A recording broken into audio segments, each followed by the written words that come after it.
Si Vladimir Putin ay napahiya sa buong mundo habang naghahanda para sa pagdaraos ng Victory Parade sa Moscow. Ipinakita ng mga Ruso sa unang pagkakataon ang mga larawan mula sa loob ng tuluyang nasunog na oil refinery sa Tuapse at ngayong gabi lang ay muling inatake ng mga Ukrainian drone ang pantalan ng Primorsk ng Russia sa Dagat Baltic. Sa panahon ng drone attack, tinamaan ng depensa ng Ukraine ang missile na barkong Karakult, patrol boat at shadow fleet tanker. Tinantiyan ng Institute for the Study of War na nitong Abril ay nawalan ng teritoryo ang tropang Ruso sa digmaan kontra Ukraine. At ito ang unang pagkakataon na nangyari mula nung pagsalakay ng sandatahang lakas ng Ukraine sa rehiyon ng Kursk noong Agosto 2024. At sa ganitong konteksto, lumitaw ngayon sa internet ang mga larawan na di umano'y mula sa Red Square kung saan naglagay ang mga Ruso ng anti-drone na lambat para protektahan ng nalalapit na Victory Parade sa Mayo Siyam laban sa mga pag-atake ng drone. Pero totoo ba ito o peke lang? Tara, alamin natin ngayon.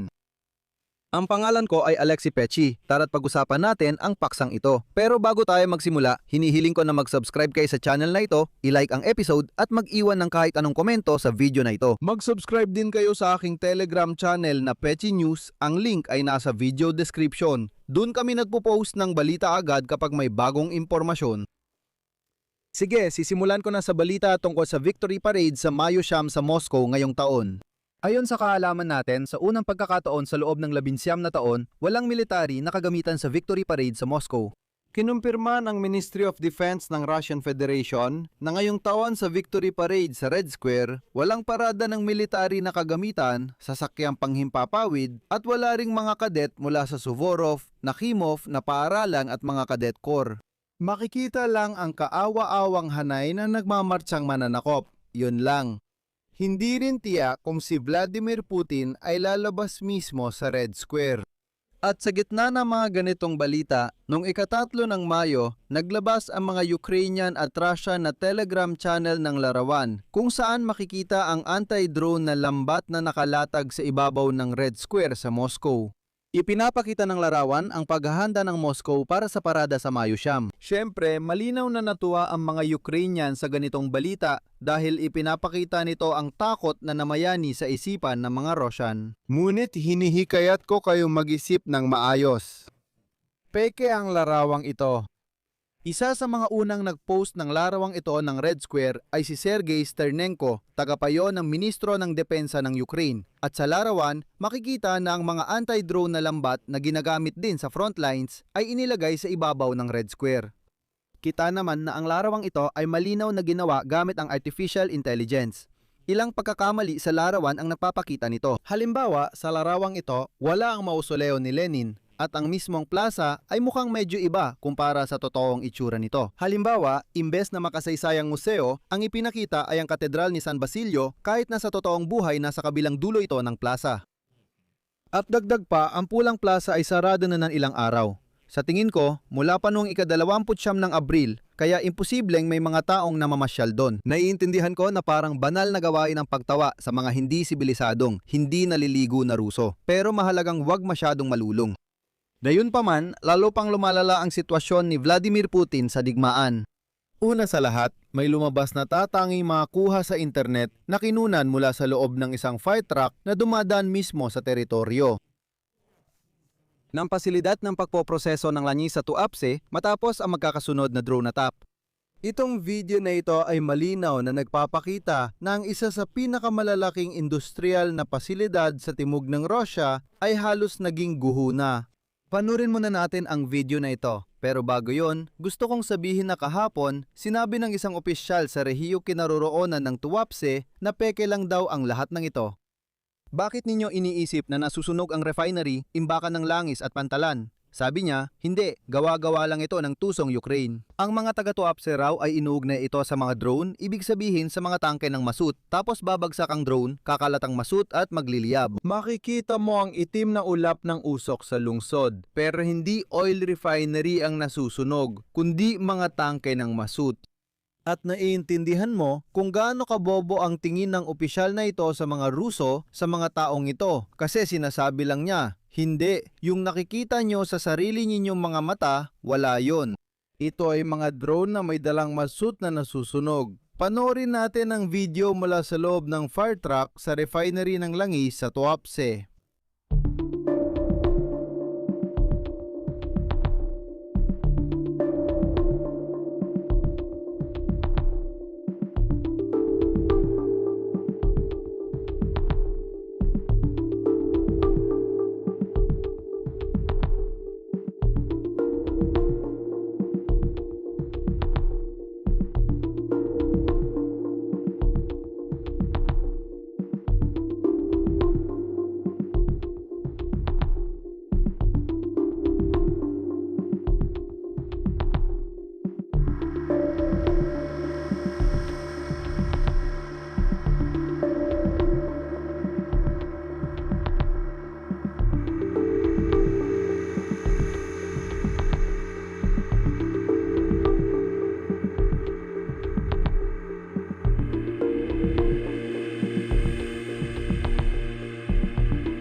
Nagkaroon ng pagyuko at pagtagas ng produkto mula sa tangke bilang 3.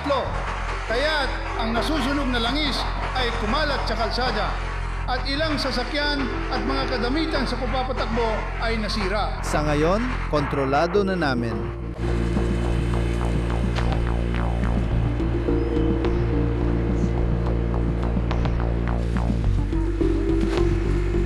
Mga plat ng planta ng pagproseso ng langis. Mga plat ng planta ng pagproseso ng langis. At tulad ng makikita ninyo, makikita sa mga kuha ang isang apokaliptikong tanawin. Imbes na high-tech na gamit para sa pangunahing pagproseso ng langis, puro nasunog na balangkas at tumpok ng baluktot na bakal lang ang makikita. Dumaan ang truck ng bumbero sa tabi ng 12-12 ng tangke na parang UP at durog na lata ng sardinas. At ayon sa pagsusuri, mahigit 50% ng kapasidad para sa pag-iimbak ng fuel ay tuluyang nawasak ng apoy habang ang natitira ay nasira rin. Makapal na sapin ng uling at bula ang tumatakip sa buong pabrika. Makikita sa lahat ng dako ang mga epekto ng ulan ng langis na tumama hindi lang sa industrial zone kundi pati na rin sa mga tirahang lugar ng Tuapse. Sa ngayon, lubos na naparalisa ang buong produksyon ng kumpanya. Tinataya ng mga eksperto na hindi agad-agad mapapalitan ang pinsala sa maikling panahon. At ayon sa paunang mga pagtataya, maaring abutin ng ilang taon bago tuluyang maibalik o kahit man lang bahagyang mapagana muli ang pabrika. Isinasaalang-alang ang tagal, komplikadong kagamitan at mga paghihigpit ng sanksyon sa pag-aangkat ng mga piyesa. At nitong ika-3 ng Mayo, isa na namang sunog ang naganap sa Baltic Port ng Primorsk dahil sa malawakang pag-atake ng mga drone. At ang pag-atake ay hindi aksidente. Ang kapasidad ng oil terminal sa port ng Primorsk ay umaabot sa halos 1,000,000 bariles ng langis kada araw at mga 300,000 bariles ng diesel kada araw, kaya't isa ito sa mga pangunahing sentro ng transshipment. Para sa pangunahing uri ng langis ng Russia na Urals at mababang asupre na diesel fuel. Kaya malinaw na ngayon na sisirain na rin ng Ukraine ang port na ito katulad ng ginawa nila sa port ng Tuapse. Kasabay nito, sa port ng Primorsk, noong inatake ng mga drone, tinamaan ng puwersa ng depensa ng Ukraine ang barkong pandigma na Karakort, bangkang patrolya at tanker ng Shadow Oil Fleet. Pinagsamang operasyon ito ng serbisyo ng seguridad ng Ukraine, drone forces, espesyal na puwersa, pangunahing direktorat ng intelihensya at mga bantay hangganan ng Ukraine. Tinamaan din ang isa pang bangkang patrolya at isa pang tanker ng oil fleet. Malubharing nasira ang port infrastructure ng Russian oil port. Ito ay iniulat ni Pangulong Volodymyr Zelensky ng Ukraine. Bukod sa port, tinamaan din ng Ukraine ang missile tanker ng Shadow Oil Fleet. РФ вблизі входа в порт Новоросійськ. Ito ay isang pinagsamang operasyon ng pangunahing. Patuloy nagpapataw ng mga sanksyon ang ating mga mandirigma laban sa Shadow Oil Fleet ng Russia. Tinamaan nila ang 2 barko malapit sa daungan ng Novorossiysk. Ang mga tanker na ito ay aktibong ginagamit para sa pagdadala ng langis. Ngayon, hindi na. Ang kakayahan ng Ukraine sa malayo ang pag-atake ay patuloy na paunlarin sa dagat, himpapawid at lupa. Sa pagsasagawa ng kahiyahiyang parada ng tagumpay sa Red Square na Mayo 9, haharap si Vladimir Putin sa parada, dala ang kahangahangang mga resulta sa larangan. Noong Abril, ang mga tropang Ruso ay nagkaroon ng malinaw na pagkawala ng teritoryo sa digmaan laban sa Ukraine, nawala ng kontrol sa 116 na kilometro kwadrado. Batay sa datos ng American Institute for the Study of War, ito ang unang beses mula nang salakain ng sandatahang lakas ng Ukraine ang Kursk, Russia noong Agosto 2024. Kasabay nito, patuloy ding bumabagal ang bilis ng paglusob ng hukbong Ruso. Kung noong simula ng 2025 ay umaabot sila ng average na 10.76 na kilometro kwadrado kada araw, sa unang 4 na buwan ng 2026 ay naging 2.9 na kilometro kwadrado na lang ito. Bukod pa rito, ipinaliwanag ng institusyon na ang pagbawas ng bilis ng paglusob ng mga Ruso ay dahil sa mga kontra-atake sa lupa ng mga Ukrainyano at mga pag-atake sa katamtamang distansya kabilang ang aktibong paggamit ng mga drone. Bukod pa rito, dahil sa pagkawala ng kakayahang gamitin ang mga terminal ng Starlink sa teritoryo ng Ukraine, pati na rin ang pag-block ng Telegram, lalong lumala ang mga problema ng hukbong Ruso sa pamamahala at komunikasyon.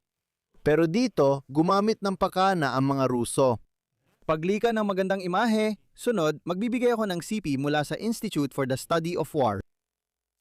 Mula noong taglagas ng 2025, nagsimulang aktibong gumamit ang mga tropang Ruso ng taktika ng pagpasok ng maliliit na grupo sa mga zonang kulay-abo nang hindi ito lubusang sinasakop.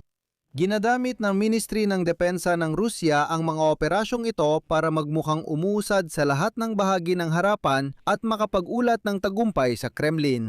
Sa aktwal, marami sa mga lugar na ito ay nananatiling pinagtatalunan at palaging nasa ilalim ng palitan ng putok mula sa magkabilang panig. Ilalagay ko rito ang 3 tuldok. Ibahagi ang opinyon at konklusyon sa comment sa ibaba. Mag-subscribe, pindutin ang kampanilya at mag-like. Kung gusto ninyong suportahan ang YouTube channel na ito, maaari kayong magbigay ng donasyon o mag-subscribe sa sponsorship gamit ang mga link at detalye sa video description. Magpapasalamat ako sa anumang suporta mula sa inyo. Salamat. Maaari ninyong gamitin ang QR code na makikita sa inyong mga screen. Ito ang pinakasimple at pinakamaginawang paraan para suportahan ang YouTube channel. Yun lang po. Ingatan ninyo ang inyong sarili. Paalam sa lahat.